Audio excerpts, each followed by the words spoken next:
Hello everyone, how are you. कैसे हैं आप सब लोग। उम्मीद करती हूँ कि आप सब खैरियत से होंगे और स्कूल से स्टार्ट होने का वेट कर रहे होंगे, जिसकी डेट आ चुकी है 23 नवंबर। 23 नवंबर से 9th 10th और 11th 12th की क्लासेस स्टार्ट होने वाली है।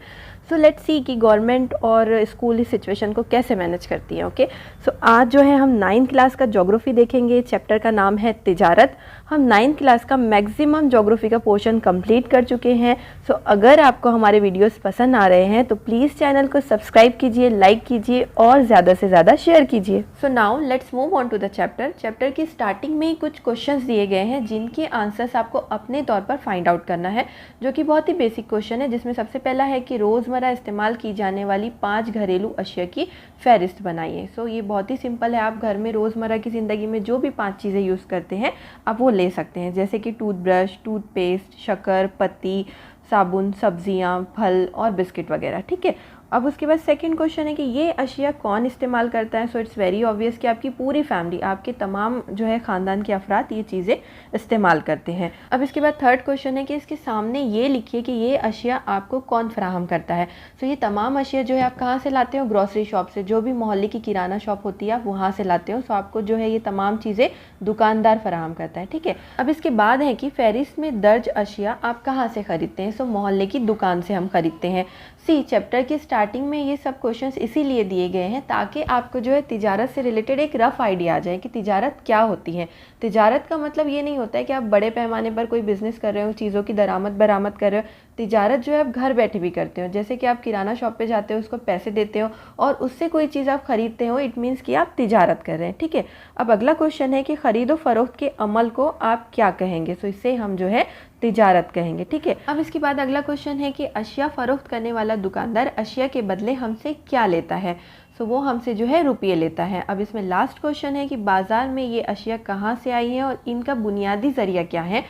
सो ये जो अशिया बाज़ार में आई हैं, जो दुकानों पे जो अशिया आई हैं, वो जो है होलसेल मार्केट से आई है, थोक बाज़ार से आई है। ठीक है। अब जो है होलसेल मार्केट में ये चीज़ कहाँ से आई है, तो इनका जो बुनियादी ज़रिया है वो जो है कारखाने। कारखाने में पहले ये चीज़ बनी है, उसके बाद जो है थोक बाज़ार में आई है और फिर जो है अलग अलग बाज़ारों में या जो किराना शॉप है वहाँ पर फराहम की गई है। ठीक है। अब इस मालूमात को आपको अपनी क्लास में डिस्कस करना है। अब इसके बाद चैप्टर का थ्योरेटिकल पार्ट स्टार्ट होता है, जिसके लिए आप टेक्स्ट बुक का रेफरेंस लीजिए। बुक को अपने सामने रखिए क्योंकि इस चैप्टर को जो है हम पिक्चर्स के थ्रू समझने की कोशिश करेंगे। ओके। सो अब यहाँ पर स्टार्टिंग में बताया गया है कि जो भी हमने क्वेश्चन के थ्रू अभी मालूमात हासिल की है उससे हमें यही पता चलता है कि हम जो भी अशिया ख़रीदते हैं वो हम किसी करीबी दुकान से, बाज़ार से या मॉल से ख़रीदते हैं। लेकिन ऐसा बिल्कुल भी नहीं होता है कि ये चीज़ें जो है बाज़ार में, मॉल में या फिर जो है दुकानों में बनती है। ये चीज़ें जो है बहुत दूर दराज के इलाकों में बनती है। कुछ अशिया होती हैं जो आसपास के इलाकों में भी बनती है, लेकिन मैक्सिमम चीज़ें जो है बहुत दूर दराज के इलाकों में बनती हैं और उसके बाद हम तक आती हैं। ठीक है। मसलन जो है कारखानों में चीज़ें बनती हैं, ज़रूरी पैदावार की बाज़ार कमेटियाँ होती हैं जहाँ पर जो है गेहूँ, अनाज वगैरह तैयार रखा जाता है। उसके बाद जो है ये होलसेल मार्केट में जाता है। कहाँ पर जाता है? होलसेल मार्केट में, थोक बाज़ार में जाता है और उसके बाद जो है खुर्दा फरोशों तक आता है और फिर जो है हम तक फराहम किया जाता है। ठीक है। सो इस तरह से एक चेन बन जाती है। इसके बाद के पैराग्राफ में बताया गया है कि हमारी रोज़मर्रा की ज़िंदगी की मुख्तलिफ़ ज़रूरियात होती हैं और इन ज़रूरियात को पूरा करने के लिए जो है हम अशिया को ख़रीदते हैं, यानी उसकी तलब करते हैं। ठीक है।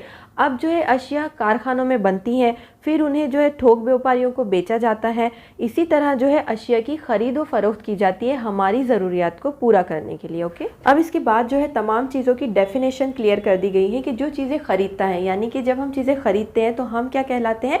हम गाहक कहलाते हैं। और जो अशिया बनाता है उसे क्या कहते हैं? सनतकार। और जो अशिया फ़रोख्त करता है वो जो है ताजिर कहलाता है। अब ताजिर और गाहक अशिया की ख़रीद व फरोख्त करते हैं, उसे तिजारत कहते हैं। सो जो ताजिर होता है वो चीज़ों की फ़रोख्त करता है, उसे बेचता है। ठीक है। और जो गाहक होता है वो चीज़ों को ख़रीदता है। सो अशिया की ख़रीद व फरोख्त को जो है तिजारत कहा जाता है। क्या कहा जाता है? तिजारत। अब इसके बाद बताया गया है कि तिजारत जो है एक माशी सरगर्मी है। हमारा जो माशरा है वो एक दूसरे पर मुनस्सिर है। फॉर एग्ज़ाम्पल कि कोई भी इलाका ऐसा नहीं है जहाँ पर जो है तमाम ज़रूरियात की चीज़ें मौजूद हों।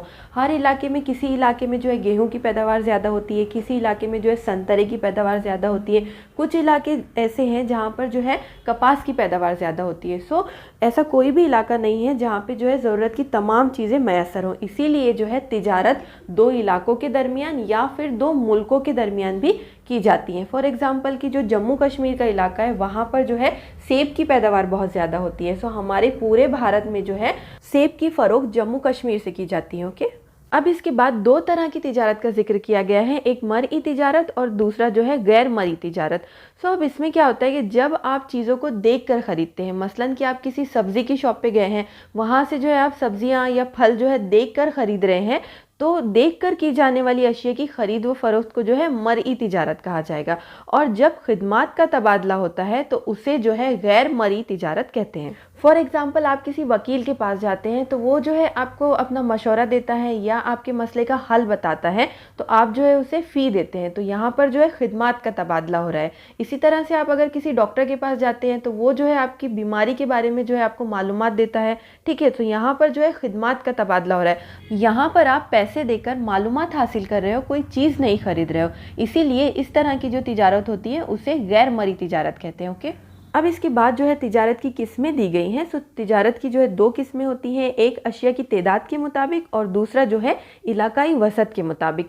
सो अशिया की तादाद के मुताबिक मतलब अशिया कितने पैमाने पर ख़रीदी जा रही है। ठीक है, सो अगर कारखानों से अशिया बड़े पैमाने पर ख़रीदी जा रही है तो उसे हम क्या कहेंगे, थोक तिजारत। और अगर अशिया जो है अशिया की ख़रीदो फ़रोख्त जो है छोटी छोटी दुकानों में या बाज़ारों में की जा रही है तो उसे जो है खुर्दा तिजारत कहेंगे। ठीक है, अब इलाकाई वसत के मुताबिक, तो इलाकाई वसत के मुताबिक या तो कौमी तिजारत मतलब जो तिजारत हमारे मुल्क के अंदर की जाती है, मतलब कि एक रियासत से दूसरे रियासत में भारत में ही की जाती है। ठीक है, और बैनुल अक़वामी तिजारत मतलब जो कि इंटरनेशनल लेवल पे की जाती है, मतलब कि एक मुल्क से दूसरे मुल्क में की जाने वाली तिजारत को जो है हम बैनुल अक़वामी तिजारत कहेंगे। तो सबसे पहले हम अशिया की तादाद के मुताबिक होने वाली तिजारत देख लेते हैं। इसमें सबसे पहला है थोक तिजारत यानी कि होलसेल मार्केटिंग। अब इसमें क्या होता है कि बड़े पैमाने पर जो है कारखानों से या जो ज़राई पैदावार की कमेटियाँ होती है वहाँ से जो है माल बड़े पैमाने पर ख़रीदा जाता है और इस माल को जो है खुर्दा फरोशों को बेचा जाता है। ठीक है, तो इस तरह जो तिजारत की जाती है उसे जो है थोक तिजारत कहते हैं। अब इसमें आमतौर पर जो है आम या जो संतरों के बागीचे होते हैं उनके मालिक जो है अपनी तमाम तर फसल जो है थोक ताजिरों को बेच देते हैं और उसके बाद ही जो ये फसल है वो मार्केट में बाज़ारों में आती है, मतलब कि खुर्दा फरोशों के पास आती है। ठीक है, सो ये हो गया थोक तिजारत। अब इसके बाद सेकंड है खुर्दा तिजारत, जिसे हम अल्टीमेटली देख ही चुके हैं कि थोक ताजिरों से माल खरीद कर ग्राहकों को फ़रोख्त किया जाता है, उसे खुर्दा तिजारत कहते हैं। फॉर एग्जांपल कि आम और संतरा जो है होलसेल मार्केट से बाज़ारों की छोटी छोटी शॉप्स पर आता है और वहाँ से जो है हम उसे बासानी खरीद सकते हैं। सो इस तरह की तिजारत को जो है खुर्दा तिजारत कहेंगे। ओके, अब इसके बाद हम आते हैं तिजारत की दूसरी किस्म पे जो कि है इलाकाई वसत के मुताबिक। सो यहाँ पर जो है माल की ख़रीद व फ़रोख्त मुख्तलिफ सतहों पर होती है, जिसमें जो है मुकामी, इलाकाई और बैनुल अक़वामी तिजारत आती है। ठीक है, इसमें सबसे पहला है दाखिली या फिर मुल्की तिजारत। जो तिजारत जो है मुल्क के मुख्तलिफ इलाकों या रियासतों में होती हैं उसे जो है हम दाखिली तिजारत कहते हैं।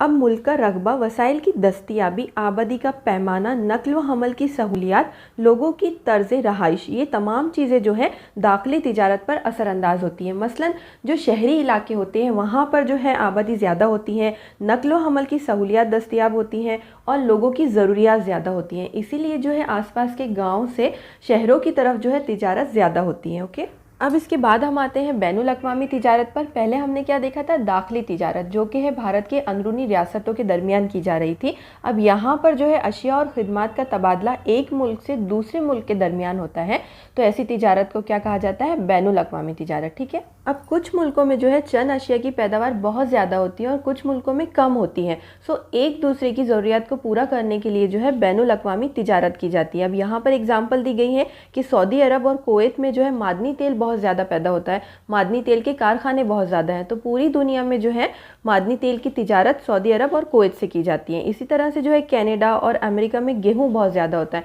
तो जिन ममालिक में जो है गेहूं की पैदावार कम होती है वो जो है इन ममालिक से तिजारत करते हैं। ओके, सो इसे हम कहेंगे बैनुल अक़वामी तिजारत। अब हम जो है आज का लास्ट टॉपिक देख लेते हैं, बरआमद और दरआमद। सो हम जो है इसके बेसिक कंसेप्ट को समझते हैं कि बरआमद और दरआमद किसे कहा जाता है। सो जब कोई मुल्क अपने यहाँ किल्लत में पाई जाने वाली शय या खिदमात को किसी दूसरे मुल्क से ख़रीदता है तो उसे बरआमद कहा जाता है। फॉर एग्ज़ाम्पल हमारे भारत में जो है मादनी तेल बहुत कम मिकदार में पैदा होता है, उसके कारखाने कम हैं। सो हम जो है इसे सऊदी या फिर कुवैत से जो है ख़रीदते हैं। सो इस अमल को हम क्या कहेंगे, बरआमद करना कहेंगे। और जब किसी मुल्क में इजाफी पैदावार होती है और उस पैदावार को ज़रूरतमंद मुल्क को बेचा जाता है तो उसे क्या कहा जाता है, दरआमद। फॉर एग्ज़ाम्पल हमारे इंडिया में जो है संतरे और सेब की पैदावार बहुत ज़्यादा होती है, तो हम जो है इसे अमेरिका वगैरह या जो ज़रूरतमंद ममालिक हैं उन्हें बेचते हैं, यानी क्या करते हैं, दरआमद करते हैं। ठीक है। सो नाउ हम यहाँ पर इस वीडियो को स्टॉप करते हैं। इस चैप्टर के रिमेनिंग टॉपिक्स को हम नेक्स्ट वीडियो में कवर करने की कोशिश करेंगे इंशाल्लाह। So thanks for watching the today's video.